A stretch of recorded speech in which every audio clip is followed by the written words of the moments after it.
പശ്ചിമേഷ്യയിൽ താൽക്കാലികമായി സമാധാനം വരുന്നു. ഇറാനും അമേരിക്കയും വെടിനിർത്തൽ കരാറിലെത്തിയെന്ന് അമേരിക്കൻ പ്രസിഡന്റ് ഡൊണാൾഡ് ട്രംപ് അറിയിച്ചു. ഹോർമോസ് കടലിടുക്കിലൂടെയുള്ള കപ്പൽ ഗതാഗതം പുനരാരംഭിക്കാൻ ഇരു രാജ്യങ്ങളും തമ്മിൽ ധാരണയായതായി വാർത്ത വരുന്നുണ്ട്. മറ്റന്നാൾ പാകിസ്ഥാനിലെ ഇസ്ലാമാബാദിൽ ഇരു രാജ്യങ്ങളും തമ്മിൽ നേരിട്ടുള്ള ചർച്ചകൾ നടത്തും. വെടിനിർത്തൽ പ്രഖ്യാപനം വന്നതോടെ ബ്രെന്റ് ക്രൂഡ് വില കുറഞ്ഞു.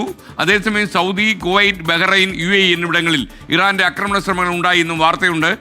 ഇപ്പോൾ നമുക്കതിൻ്റെ കാര്യം കൂടുതൽ വിവരങ്ങളിലേക്ക് കടക്കണം. കാരണം 40 ദിവസമായി നമ്മുടെ ഉറക്കം കെടുത്തിയ യുദ്ധത്തിന് ഇടവേള വരുന്നു എന്നുള്ളത് ഏറ്റവും ആശ്വാസകരമായ വാർത്തയാണ്.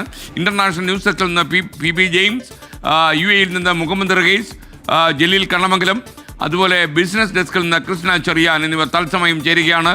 ആദ്യം മധു കൊട്ടാരക്കരയിലേക്ക്. മധു, ശരിക്കും ഡൊണാൾഡ് ട്രംപിൻ്റെ വാക്കുകളെ പലപ്പോഴും നമുക്ക് വിശ്വസിക്കാൻ കഴിഞ്ഞിട്ടില്ല. പക്ഷേ എന്നാൽ ഈ വെടിനിർത്തൽ യാഥാർത്ഥ്യമാണ് എന്നുള്ള വാർത്തയിൽ അമേരിക്കയിലെ മാധ്യമങ്ങൾ എങ്ങനെയാണ് പ്രതികരിക്കുന്നത്?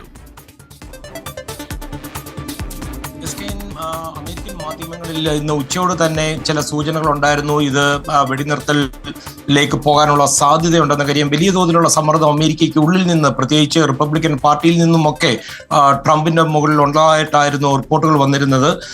ഒടുവിൽ ഈ രണ്ട് രാജ്യങ്ങളും തമ്മിൽ വെടിനിർത്തൽ കരാറിലെത്തിയതായിട്ട് ഡൊണാൾഡ് ട്രംപ് തന്നെയാണ് ഔദ്യോഗികമായിട്ട് അറിയിച്ചിരിക്കുന്നത്. ഹോർമൂസ് കടലെടുക്ക് തുറന്നില്ലെങ്കിൽ ഇറാനെതിരെ കടുത്ത സൈനിക നടപടി സ്വീകരിക്കുമെന്ന ട്രംപിന്റെ മുന്നറിയിപ്പായിരുന്നു ലോകം മുഴുവൻ ശ്രദ്ധിച്ചത്. പാകിസ്ഥാൻ മുന്നോട്ട് വെച്ച 2 ആഴ്ചത്തെ വെടിനിർത്തൽ നിർദ്ദേശം ഇരുപക്ഷവും അംഗീകരിക്കുകയായിരുന്നു. ഈ 2 ആഴ്ചക്കാലം ഇറാൻ തങ്ങളുടെ അധീനതയിലുള്ള ഹോർമൂസ് കടലിടുക്കിലൂടെ എണ്ണക്കപ്പലുകൾക്കും മറ്റ് വാണിജ്യ കപ്പലുകൾക്കും സുരക്ഷിതമായിട്ടുള്ള പാത ഒരുക്കും. ഇതിന് പകരമായി അമേരിക്ക ഇറാന് മേലുള്ള വ്യോമാക്രമണങ്ങൾ താൽക്കാലികമായിട്ട് നിർത്തിവെക്കും. ഇത് കൂടാതെ ഇറാൻ അയച്ച 10 പോയിന്റുകളുള്ള സമാധാന നിർദ്ദേശം തുടർ ചർച്ചകൾക്ക് അടിസ്ഥാനമാക്കാമെന്ന് ഡൊണാൾഡ് ട്രംപ് വ്യക്തമാക്കുകയും ചെയ്തതോടുകൂടിയാണ് ഈ മഞ്ഞുരുകിയത്.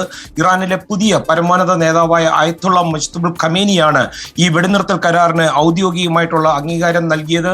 അധികാരമേറ്റ ശേഷം മുജ്തബ ഖമേനിയുടെ ആദ്യ ഒരു നിർണായക തീരുമാനമാണ് ഇതെന്ന് ഇറാനിയൻ ഉദ്യോഗസ്ഥർ തന്നെ സ്ഥിരീകരിക്കുകയും ചെയ്യുന്നുണ്ട്.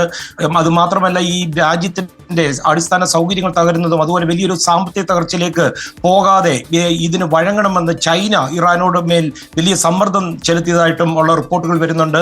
അമേരിക്കയുടെ ഭാഗത്ത് നിന്ന് വൈസ് പ്രസിഡന്റ് JD വാൻസ്, അദ്ദേഹം ഇപ്പോൾ ഹംഗറിയിലാണ്. ഇതുകൂടാതെ സ്റ്റേറ്റ് സെക്രട്ടറി മാർക്കോ റൂബി എന്നിവരാണ് ഈ നയതന്ത്ര നീക്കങ്ങൾക്ക് നേതൃത്വം നൽകിയത്. ഈ സമാധാന കരാറിന്റെ തുടർ ചർച്ചകളുടെ ഭാഗമായി ഈ വരുന്ന വെള്ളിയാഴ്ച പാകിസ്ഥാനിലെ ഇസ്ലാമാബാദിൽ അമേരിക്കയും ഇറാനും തമ്മിൽ നേരിട്ടുള്ള ചർച്ചകൾ ആരംഭിക്കുമെന്നുള്ള റിപ്പോർട്ടുകളും വരുന്നുണ്ട്. ഈ വെടിനിർത്തൽ കരാർ അംഗീകരിക്കുമ്പോഴും ഇറാൻ ഇപ്പോഴും കടുത്ത ജാഗ്രതയിലാണ്. അവർ പറയുന്നത് ഇതൊരു യുദ്ധത്തിന്റെ അന്ത്യമല്ല, ചർച്ചകൾക്കായിട്ടുള്ള വെറും ഒരു താൽക്കാലിക സ്റ്റോപ്പ് മാത്രമാണ് എന്നാണ് Iran supreme national security council വ്യക്തമാക്കിയത്. അതായത് അവർ പറയുന്നത് ഞങ്ങളുടെ കൈകൾ ഇപ്പോഴും തോക്കിന്റെ കാഞ്ചിയിൽ തന്നെയാണ്. ശത്രുവിന്റെ ഭാഗത്ത് ഒരു ചെറിയൊരു മിസ്റ്റേക്ക് വന്നാൽ പോലും പൂർണ്ണ ശക്തിയോടെ തിരിച്ചടിക്കുമെന്ന് വളരെ കടുത്ത ഭാഷയിൽ ഇറാൻ മുന്നറിയിപ്പ് നൽകിയിട്ടുണ്ട്. ഈ പാകിസ്ഥാൻ മുന്നോട്ട് വെച്ച ഈ വെടിനിർത്തൽ കരാർ അംഗീകരിച്ചതായിട്ട് Iran supreme national security council ഔദ്യോഗികമായിട്ട് അംഗീകരിച്ച വാർത്തകളും വരുന്നുണ്ട്. അതേസമയം ഈ അമേരിക്കയുമായിട്ടുള്ള വെടിനിർത്തൽ കരാറിന്റെ ഭാഗമായി 2 ആഴ്ച ഹോർമൂസ് കടലെടുക്ക് തുറക്കുമെന്നും അതുവഴി കടന്നു പോകുന്ന കപ്പലുകൾക്ക് സുരക്ഷിത പാത ഒരുക്കുമെന്നും ഇറാന്റെ വിദേശകാര്യമന്ത്രി അബ്ബാസ് അരാഗ്ചി തന്നെ അറിയിക്കുകയും ചെയ്തു. ഇറാന്റെ സൈനിക ഏകോപനത്തോടു കൂടിയായിരിക്കും ഈ കപ്പലുകൾക്ക് ഈ കടലിടുക്കിലൂടെ കടന്നു പോകാൻ അനുവാദം ഉണ്ടാകുക എന്ന് അബ്ബാസ് അരാഗ്ചി വ്യക്തമാക്കി. അതേസമയം ഈ വെടിനിർത്തൽ കരാറിലെ ചില നിർദ്ദേശങ്ങൾ ഇപ്പോൾ പുറത്തു വരുന്നുണ്ട്.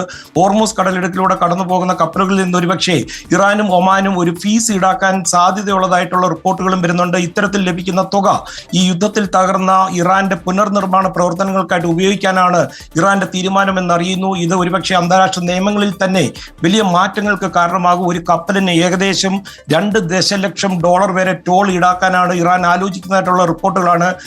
അതേസമയം അമേരിക്ക ഇറാനും തമ്മിലുള്ള വെടിനിർത്തൽ കരാറിനെ വളരെ ആശങ്കയോടെയാണ് ഇസ്രായേൽ നോക്കിക്കാണുന്നത്. ട്രംപിനെ ഒരു തീരുമാനത്തെ മാനിച്ച് തൽക്കാലം ഈ വെടിനിർത്തലുമായിട്ട് സഹകരിക്കുമെന്ന് അവർ വ്യക്തമാക്കുമ്പോഴും ഇറാനെതിരെയുള്ള സൈനിക നീക്കങ്ങൾ ഈ പാതി വഴിയിൽ നിൽക്കുന്നതിലുള്ള അതൃപ്തി ഇസ്രായേൽ മറച്ചു വയ്ക്കുന്നില്ല. ഇറാനിൽ ഇനിയും ആക്രമിച്ച് തകർക്കേണ്ട നിരവധി സൈനിക ലക്ഷ്യങ്ങൾ ബാക്കിയുണ്ടെന്നാണ് ഇസ്രായേലിന്റെ ഭാഗത്തു നിന്ന് വരുന്ന റിപ്പോർട്ടുകൾ. പക്ഷേ ഈ ട്രംപുമായിട്ടുള്ള ഒരു സൗഹൃദം മാനിച്ചുകൊണ്ട് അവർ തൽക്കാലം പിൻവാങ്ങുകയാണ്.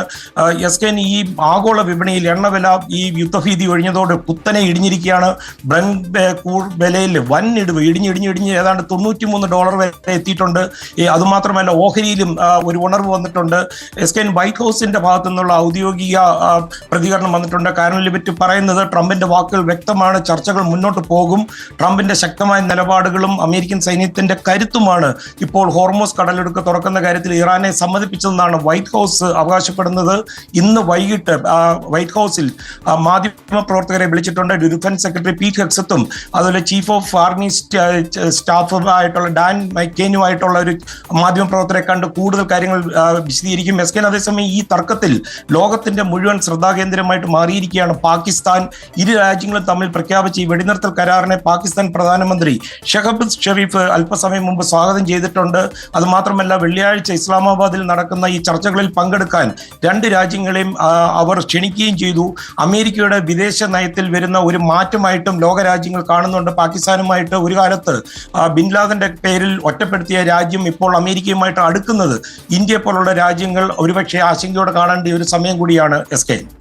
ഓക്കെ, മധു കൊട്ടാരക്കരയാണ് വിവരങ്ങൾ നൽകിയത്. ഇനി PP ജെയിംസ് കൂടി ഇന്റർനാഷണൽ ന്യൂസ് ഡെസ്കിൽ നിന്ന് ചേരുകയാണ്. PP ജെയിംസ്, ഇന്ത്യക്ക് നയതന്ത്ര കാര്യങ്ങളിൽ ഒരുപക്ഷെ മധു പറഞ്ഞതുപോലെ ഒരു ചെറിയ സെറ്റ് ബാക്ക് ആണ്, പക്ഷേ സമാധാനം കൈവരുന്നു എന്നുള്ളത് ചെറിയ കാര്യം.